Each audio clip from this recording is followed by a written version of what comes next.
আগের দিনের রাতে বৃষ্টির পর মাঠটা তো কি সুন্দর লাগছে। আর আজকে খেলতে খেলতে হঠাৎ দেখি মেঘ করে এসেছে।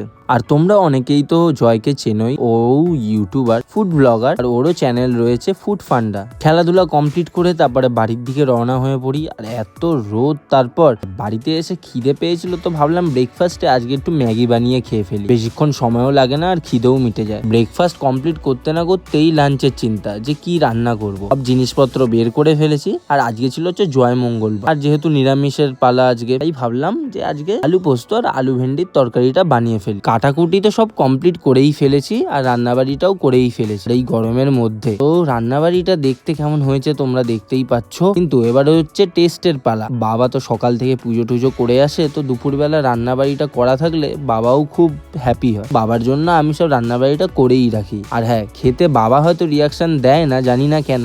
বাবা শুধু খেয়ে দেখি মাথা নাড়িয়ে দেয়, জানি না আমি কি কারণে। বাট হ্যাঁ, আমিও নিজেও খেয়ে দেখেছি, সত্যি তরকারিগুলো খুব সুন্দর বানিয়েছিলাম আজকে। খাওয়ার শেষে আম হলে তো জমে যায়। দুপুরের খাওয়া দাওয়াটা কমপ্লিট করে একটুখানি রেস্ট নিয়ে আজকে সন্ধ্যেবেলা একটু বেরিয়ে পড়েছিলাম। আর তারপর অভিজিতের ফোন আসে, তো অভিজিতের সাথে আমি বেরিয়ে পড়ি। ছুঁই না, আজকে রাতের একটুখানি রুটিটা আনবো বলে। তারপর রাতের খাওয়া দাওয়া কমপ্লিট করে ফেলি। আজকের দিনের ব্লগটা এইটুকুই। আবার কালকে নতুন দিনের নতুন ব্লগে দেখা হচ্ছে।